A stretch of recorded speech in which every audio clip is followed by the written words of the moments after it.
जय हिंद दोस्तों। आज की क्लास में हम शब्दार्थ से संबंधित प्रश्नों को देखेंगे। ये प्रश्न यूपी पीसीएस और आरओ की परीक्षाओं में पूछे गए हैं। तो चलिए आज की क्लास स्टार्ट करते हैं।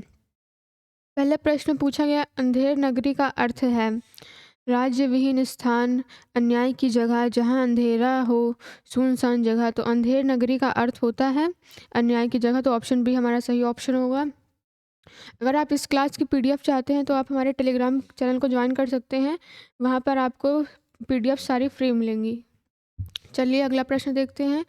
गंध शब्द के लिए सर्वाधिक उपयुक्त अर्धव्यंजक विकल्प को चुनकर लिखें। ऑप्शन ए में दिया हुआ है बड़ा हाथी, ऑप्शन बी में दिया हुआ है बड़ा घोड़ा, ऑप्शन सी में दिया हुआ है जंगली भैंसा, ऑप्शन डी में दिया हुआ है गैंडा। तो गयंद शब्द के लिए सर्वाधिक उपयुक्त अर्धव्यंजक कौन सा होगा? जी हाँ, इसका सही ऑप्शन होगा बड़ा हाथी, ऑप्शन ए। अगला प्रश्न देखते हैं। प्रश्न 3 में पूछा गया है प्रायोगिक शब्द के लिए सर्वाधिक उपयुक्त अर्धव्यंजक विकल्प चुनकर लिखें। ऑप्शन ए में दिया गया है जिसका नित्य प्रयोग किया जाए, ऑप्शन बी में दिया हुआ है जिसका प्रयोग कई वस्तुओं के योग से किया जाए, ऑप्शन सी में दिया हुआ है जिसका पहले प्रयोग किया जा चुका हो, ऑप्शन डी में दिया हुआ है जिसका प्रयोग भविष्य में हो।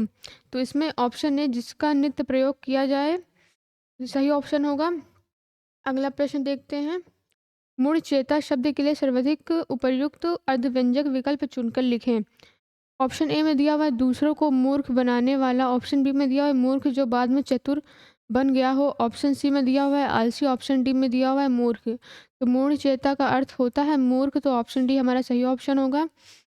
प्रश्न 5 देखते हैं। रसाल शब्द का अर्थ है आम, केला, पक्षी या चमक। तो रसाल का अर्थ होता है आम। तो ऑप्शन ए हमारा सही ऑप्शन होगा। प्रश्न 6 देखते हैं। निम्नलिखित में से कौन सा शब्द सारंग का अर्थ नहीं है? पपीहा, शहद, कामदेव, राजहंस। तो सारंग का अर्थ कौन सा नहीं है, हमें ये बताना है। तो इसमें ऑप्शन बी शहद जो है यह सारंग का अर्थ नहीं होता है। अगला प्रश्न देखते हैं।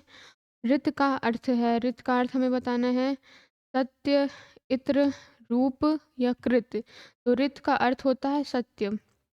प्रश्न 8 देखते हैं। इसमें पूछा जा रहा है अंक शब्द का अर्थ नहीं होता है गोद, चिन्ह, संख्या या अंग।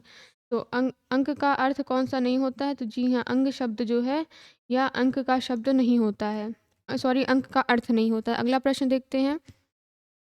प्रश्न 9 में हमसे पूछा गया आज्ञा का अर्थ क्या है? जो कुछ भी नहीं जानता हो, जो सब कुछ जानता हो, जो बहुत थोड़ा जानता हो, जो जानता भी हो और नहीं भी जानता हो। तो अज्ञ का अर्थ होता है जो कुछ भी नहीं जानता उसे हम अज्ञ कहते हैं। तो ऑप्शन ए हमारा सही ऑप्शन होगा। प्रश्न 10 देखते हैं। इसमें हमसे पूछा जा रहा है समव्यय शब्द का अर्थ है समूह, समवयस्क, अच्छा समय, समान वायु। तो इसमें ऑप्शन ए समवाय का अर्थ होगा समूह। तो ऑप्शन ए हमारा सही ऑप्शन होगा।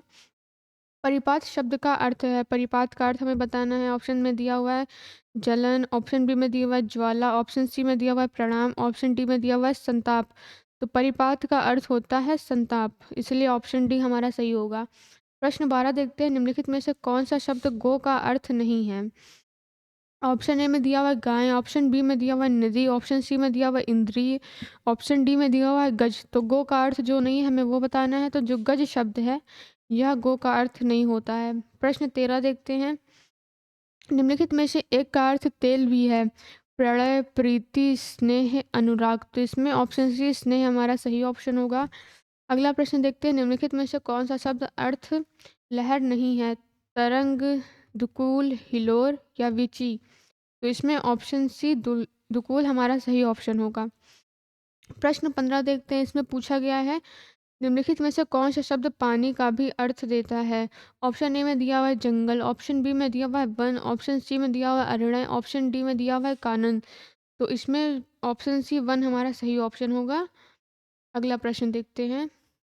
प्रश्न 16 में हमसे पूछा जा रहा है निम्नलिखित शब्दों में से एक अर्थ पतवार भी है। ऑप्शन ए में दिया हुआ है कान, ऑप्शन बी में दिया गया है कड़, ऑप्शन सी में दिया हुआ है श्रुति, ऑप्शन डी में दिया हुआ है श्रवेंद्री।